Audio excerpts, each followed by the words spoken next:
Friends, আশা করি সবাই ভালো আছো। আজ আর একটা বিষয় নিয়ে চলে এসেছি ক্লাস 11-এর। বিষয়টা হলো আয়নিক রেডিয়াস। আগের দিন আমরা অ্যাটমিক রেডিয়াস কি জেনেছিলাম, আজকে আয়নিক রেডিয়াস। সংজ্ঞা ওই একই আছে অ্যাটমিক রেডিয়াসের মতো। সংজ্ঞাটা কি? কোন একটি আয়নের নিউক্লিয়াসের কেন্দ্র থেকে সর্বশেষ কক্ষের ইলেকট্রনের দূরত্বকে বলবো আয়নিক রেডিয়াস। মানে সে ক্যাটায়নই হোক কি অ্যানায়ন, নিউক্লিয়াসের যে কেন্দ্র সেইখান থেকে সর্বশেষ কক্ষের ইলেকট্রনের দূরত্বকে বলবো আয়নিক রেডিয়াস। সে যদি ক্যাটায়ন হয় তাহলে তাকে বলবো ক্যাটায়নিক রেডিয়াস, আর সে যদি অ্যানায়ন হয় তাহলে তাকে বলবো অ্যানায়নিক রেডিয়াস। তাহলে আয়নিক রেডিয়াসের সংজ্ঞাটা একই রকম। কি বললাম? কোন একটি ক্যাটায়ন বা অ্যানায়নের নিউক্লিয়াসের কেন্দ্র থেকে সর্বশেষ কক্ষের ইলেকট্রনের দূরত্বকে বলবো আয়নীয় ব্যাসার্ধ বা আয়নিক রেডিয়াস। এখান থেকে দেখতে পাচ্ছ যে আয়নীয় ব্যাসার্ধ আবার দুই রকম, একটা হচ্ছে ক্যাটায়নিক রেডিয়াস আর একটা হচ্ছে অ্যানায়নিক রেডিয়াস।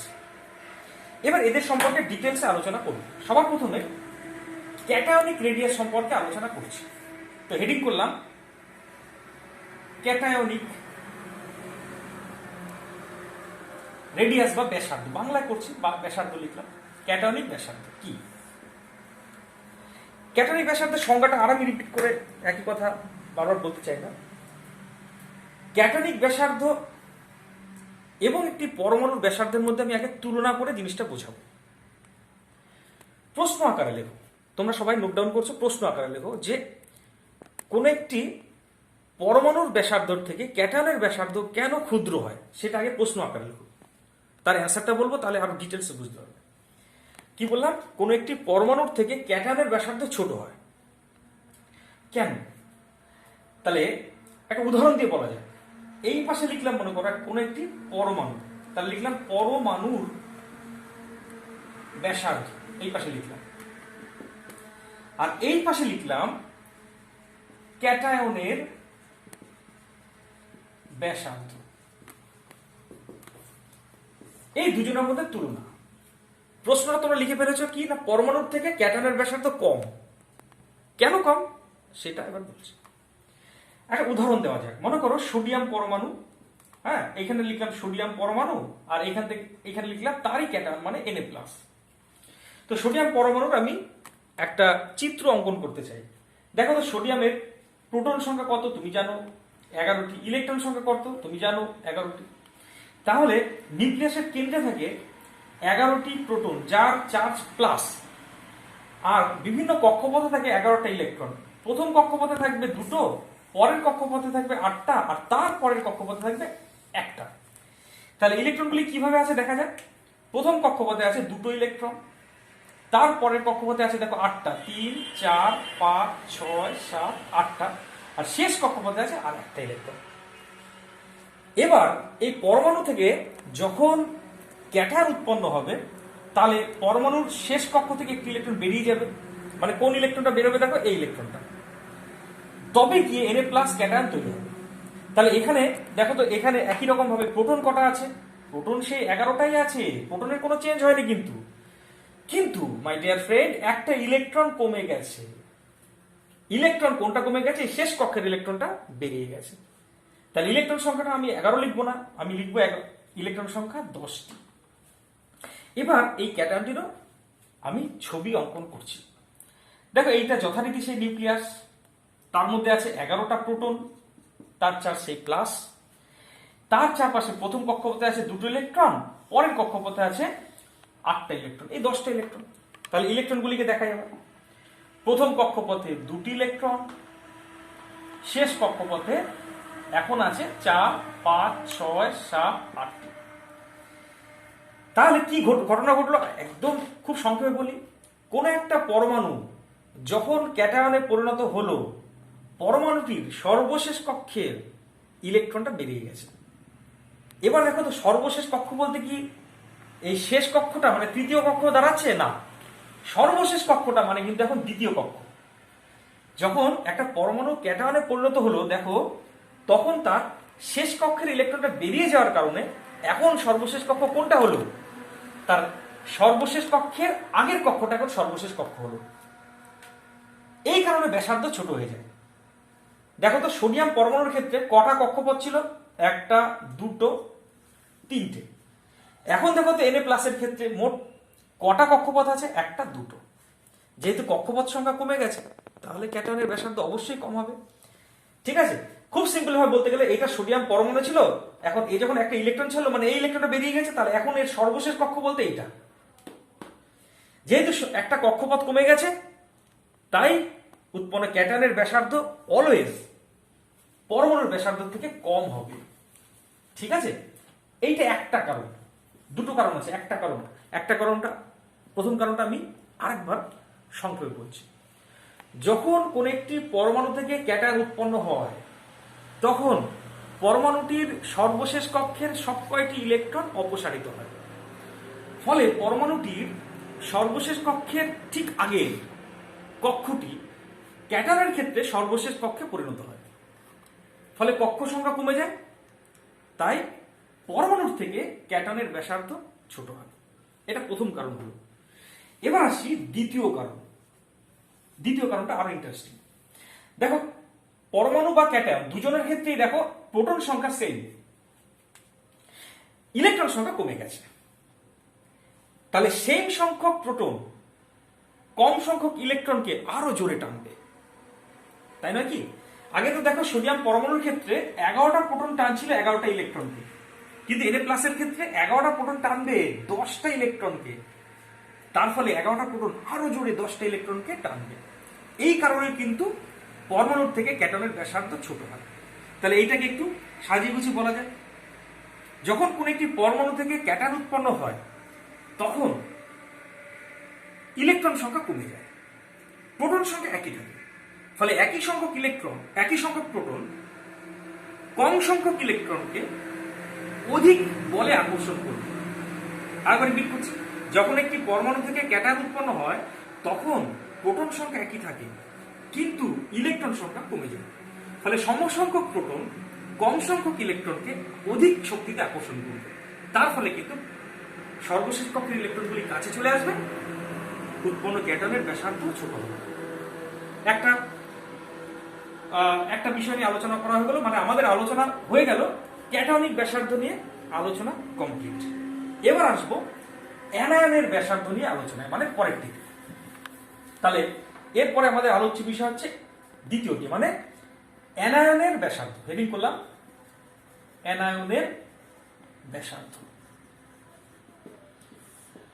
অ্যানায়নের ব্যাসার্ধ সংজ্ঞা তো একই ক্যাটায়নের ব্যাসার্ধ সংজ্ঞা যা ছিল, অর্থাৎ কোন একটা অ্যানায়নের নিউক্লিয়াসের কেন্দ্র থেকে সর্বশেষ কক্ষের ইলেকট্রনের দূরত্বকে বলবো অ্যানায়নের ব্যাসার্ধ। এখানেও সেই তুলনামূলক আলোচনা। এই পাশে লিখলাম পরমাণুর ব্যাসার্ধ, আগের মতো ঠিক পরমাণুর ব্যাসার্ধ।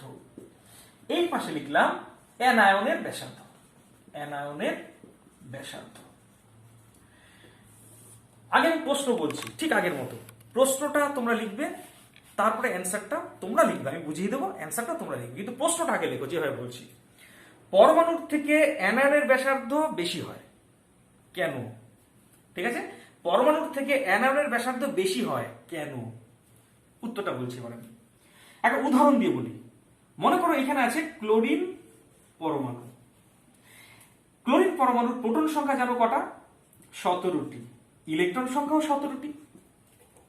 কিন্তু ক্লোরিন যখন একটা ইলেকট্রন গ্রহণ করে অ্যানায়ন উৎপন্ন করে, দ্যাট ইজ Cl মাইনাস তৈরি করে, Cl এর সাথে একটা ইলেকট্রন অ্যাড হলো, দিয়ে তৈরি হলো কি দেখো তো Cl মাইনাস।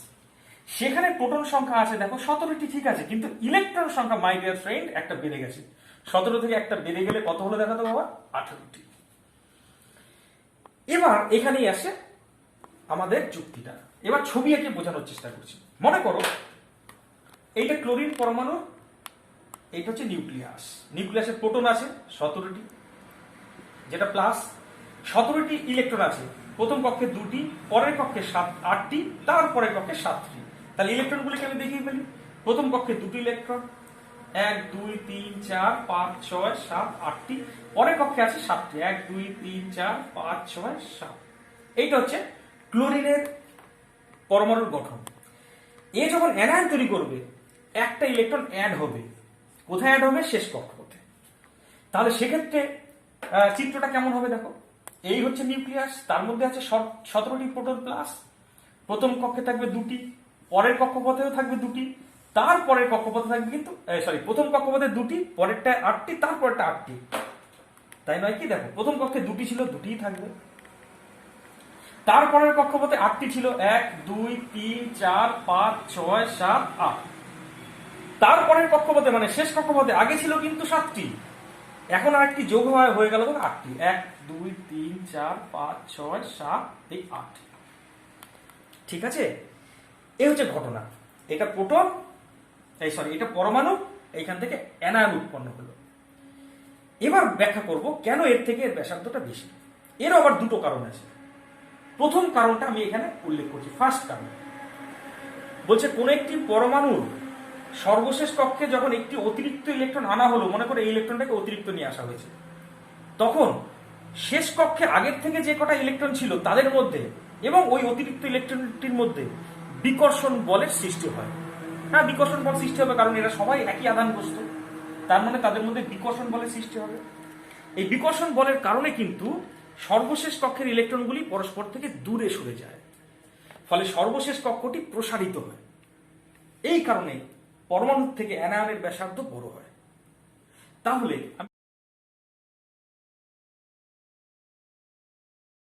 এটা একটা কারণ। দ্বিতীয় কারণটা এবার বলছি।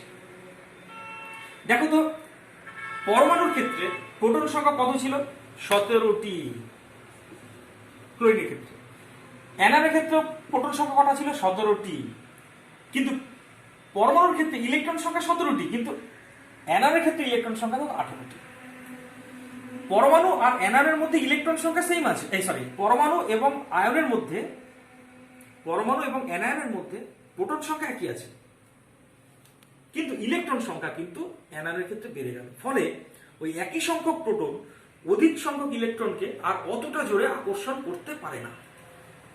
তার ফলেও কিন্তু যেহেতু নিউক্লিয়াসের আকর্ষণ বলটা কমে গেল, তাই শেষ কক্ষের ইলেকট্রনগুলি একটু দূরে সরে যায়। এই কারণেও কিন্তু অ্যানায়নের ব্যাসার্ধ পরমাণুর থেকে বড় হয়। আরেকবার বলি ব্যাপারটা সাজিয়ে বুঝিয়ে। দ্বিতীয় কারণটা, যখন কোন একটি পরমাণুর সর্বশেষ কক্ষে একটি অতিরিক্ত ইলেকট্রন যোগ করা হয়, তখন উৎপন্ন অ্যানায়নের ইলেকট্রন সংখ্যা বেড়ে যায়, কিন্তু প্রোটন সংখ্যা আগের মতোই থাকে। তাই অধিক সংখ্যক ইলেকট্রনকে সমসংখ্যক প্রোটন আর অতটা জোরে আকর্ষণ করতে পারে না, তাই পরমাণুর তুলনায় অ্যানায়নের ব্যাসার্ধ বড় হয়। তাহলে আমি একটা জিনিস দেখলাম যে নিউক্লিয়াসের প্রোটন সংখ্যা যদি নিউক্লিয়াসের প্রোটন সংখ্যা যদি বেশি হয়, তাহলে নিউক্লিয়াসের আকর্ষণ বল বেশি, ব্যাসার্ধ ছোট। আর যদি কক্ষপথের ইলেকট্রন সংখ্যা বেশি হয়, ইলেকট্রনগুলির মধ্যে বিকর্ষণ বেশি, তাই ব্যাসার্ধ বড়। সোজা কথায়, নিউক্লিয়াসের প্রোটন সংখ্যা যত বাড়বে তত ব্যাসার্ধ ছোট হবে, আর কক্ষপথের ইলেকট্রন সংখ্যা যত বেশি হবে ব্যাসার্ধ তত বড় হবে। ঠিক আছে? তার মানে প্রোটন সংখ্যার সাথে ব্যাসার্ধ ব্যস্তানুপাতিক সম্পর্ক, আর ইলেকট্রন সংখ্যার সাথে ব্যাসার্ধ সমানুপাতিক সম্পর্ক। জিনিসটাকে কয়েকটা উদাহরণ দিয়ে বোঝানো যাক। বিষয়টি হলো এরকম, মনে করো আমি কয়েকটা উদাহরণ দিচ্ছি, তোমরা বলবে। মনে করো নাইট্রোজেন N3+, N+, বলো তো এদের মধ্যে ব্যাসার্ধের ক্রমে যদি সাজাই সব থেকে বেশি, আচ্ছা এখানে N3- করো, হ্যাঁ, যদি এদেরকে বলে ব্যাসার্ধের ক্রমে সাজাও, দেখো এর সবচেয়ে ইলেকট্রন সংখ্যা বেশি, তাই এর ব্যাসার্ধ সব থেকে বেশি হবে। তারপরে ইলেকট্রন সংখ্যা N-, তারপরে ইলেকট্রন সংখ্যা নাইট্রোজেনের, তারপরে N+, তারপরে ব্যাসার্ধ সবচেয়ে ছোট হবে N+। একইভাবে বলতো তোমাকে যদি বলে হাইড্রোজেন H+ এবং H-, এদেরকে ব্যাসার্ধের ক্রমে সাজাও, তাহলে দেখবো আগে ইলেকট্রন কার বেশি আছে, তার ব্যাসার্ধ বেশি। দেখো সব থেকে বেশি ইলেকট্রন আছে H-, তাহলে এর ব্যাসার্ধ সব থেকে বেশি। তারপরে আছে দেখো তো হাইড্রোজেনের, আর সব থেকে ছোট হবে তাহলে H+। 3 নম্বর বলতো Cr3+, Cr2+, ঠিক আছে। আর একটা বললাম Cr6+, এদের মধ্যে সব থেকে ছোট ব্যাসার্ধ কার হবে? দেখো এটার ব্যাসার্ধ সবচেয়ে ছোট হবে, কারণ এর ইলেকট্রন সংখ্যা সব থেকে কম, তাই একে সব থেকে ডান দিকে রাখো, সবচেয়ে ছোট। তারপরে কি আসছে দেখো Cr3+, কারণ এরও ইলেকট্রন সংখ্যা তারপরে, আর সব থেকে এদের মধ্যে ইলেকট্রন সংখ্যা বেশি হবে Cr2+, তাই এর ব্যাসার্ধ সবচেয়ে বড়। তার মানে ইলেকট্রন সংখ্যা যার বেশি তার ব্যাসার্ধ বেশি, আর যার ইলেকট্রন সংখ্যা কম তার ব্যাসার্ধ কম। একইভাবে 4 নম্বর বলতো Fe2+ এবং Fe3+, তার মধ্যে ব্যাসার্ধ কার বেশি কার কম? দেখো ইলেকট্রন সংখ্যা বেশি কিন্তু Fe2+ এর, ঠিক আছে, তাহলে এর ব্যাসার্ধ বেশি হবে, আর ইলেকট্রন সংখ্যা কম কার? Fe3+ এর, তাই এর ব্যাসার্ধ ছোট হবে। এবার তোমাদের নতুন একটা বিষয় নিয়ে বলছি, সেটা হচ্ছে আইসো ইলেকট্রনিক স্পেসিস। হেডিং করো সবাই, আইসো ইলেকট্রনিক স্পেসিস। এখানে নীল দাগ পড়ে গেল, ঠিক আছে, এখানে তোমরা হেডিং করো আইসো ইলেকট্রনিক স্পেসিস, ঠিক আছে, এইটা অত্যন্ত ইম্পর্টেন্ট, তোমরা হেডিং করো। আগে তোমাদের সংজ্ঞাটা জানতে হবে, আইসো ইলেকট্রনিক স্পেসিস কি। মনে রাখবে, যে সমস্ত পরমাণু বা আয়নের ইলেকট্রন সংখ্যা একই তাদেরকে বলা হয় আইসো ইলেকট্রনিক স্পেসিস। আইসো ইলেকট্রনিক আয়ন কাকে বলে? একই সংখ্যা। যে সমস্ত আয়নের ইলেকট্রন সংখ্যা সমান তাদেরকে বলে আইসো ইলেকট্রনিক আয়ন। কয়েকটা উদাহরণ দিই, যেমন ধরো O2-, Na+, N3-, F-, এগুলি সব আইসো ইলেকট্রনিক স্পেসিস। কেন? কারণ তুমি যদি দেখো এদের প্রোটন, এদের যদি ইলেকট্রন সংখ্যা দেখো, মনে করো আমি একটা লিস্ট বানিয়েছি। কিরকম লিস্ট? এই বরাবর আমি লিখেছি ইলেকট্রন সংখ্যা। তাহলে দেখো তো, অক্সিজেনের 8টা ছিল, আরো 2টো আসলো, 10টা ইলেকট্রন। সোডিয়ামের 11টা ছিল, একটা ইলেকট্রন বেরিয়ে গেল, 10টা ইলেকট্রন। N3-, 7টা ছিল, আরো 3টে আসলো, 10টা ইলেকট্রন। ফ্লোরিনের 9টা ইলেকট্রন ছিল, আরেকটা আসলো, 10টা ইলেকট্রন। দেখো এদের সববার ইলেকট্রন সংখ্যা সমান, তাই এদেরকে বলবো আইসো ইলেকট্রনিক স্পেসিস। এখন এই আইসো ইলেকট্রনিক স্পেসিসগুলির ব্যাসার্ধের ক্রমে যদি সাজাতে বলে, মানে এদেরকে যদি ব্যাসার্ধের ক্রমে সাজাতে বলে, তাহলে তোমাকে দেখতে হবে প্রোটন সংখ্যা। যার প্রোটন সংখ্যা বেশি তার নিউক্লিয়াস কিন্তু ইলেকট্রনকে বেশি জোরে আকর্ষণ করবে, তার ফলে তার ব্যাসার্ধ কম হবে, ঠিক আছে। তার মানে প্রোটন সংখ্যা যার বেশি তার ব্যাসার্ধ কম, তাহলে প্রোটন সংখ্যার সাথে ব্যাসার্ধ ব্যস্তানুপাতিক সম্পর্ক। রেডিয়াসের কি সম্পর্কে দেখলাম? ব্যস্তানুপাতিক সম্পর্ক। হ্যাঁ, এটাই তো হওয়ার কথা। নিউক্লিয়াসের প্রোটন সংখ্যা, এটা হচ্ছে নিউক্লিয়াস, এটা হচ্ছে ইলেকট্রন। এখন প্রোটন সংখ্যা যত বেশি হবে তত কি করবে? ইলেকট্রনকে বেশি জোরে টানবে, ইলেকট্রনগুলি কাছে চলে আসবে, ব্যাসার্ধ কম হবে। অর্থাৎ নিউক্লিয়াসের প্রোটন সংখ্যা বাড়লে কিন্তু ব্যাসার্ধ কম হবে, অর্থাৎ প্রোটন সংখ্যার সাথে ব্যাসার্ধের ব্যস্তানুপাতিক সম্পর্ক। এবার দেখব এর মধ্যে কার প্রোটন সংখ্যা বেশি কার কম। এখানে লিখলাম প্রোটন সংখ্যা, প্রোটন সংখ্যা দিচ্ছি। দেখো অক্সিজেনের প্রোটন সংখ্যা 8, সোডিয়ামের প্রোটন সংখ্যা 11, নাইট্রোজেনের প্রোটন সংখ্যা 7, ফ্লোরিনের 9। তাহলে এই হিসেবে যার প্রোটন সংখ্যা বেশি তার ব্যাসার্ধ কম। দেখো সবচেয়ে বেশি প্রোটন সংখ্যা হচ্ছে Na+, এর, তাহলে তার ব্যাসার্ধ হবে সব থেকে কম। তারপরে আসছে দেখো F-, এর, তারপরে প্রোটন সংখ্যা হচ্ছে দেখো O2-, এর, তারপরে প্রোটন সংখ্যা হচ্ছে N3-। এর। দেখো এর যেহেতু প্রোটন সংখ্যা সব থেকে কম, তাই এর নিউক্লিয়াস কিন্তু ইলেকট্রনকে অত জোরে আকর্ষণ করবে না, তাই এর ব্যাসার্ধ সব থেকে বড় হবে।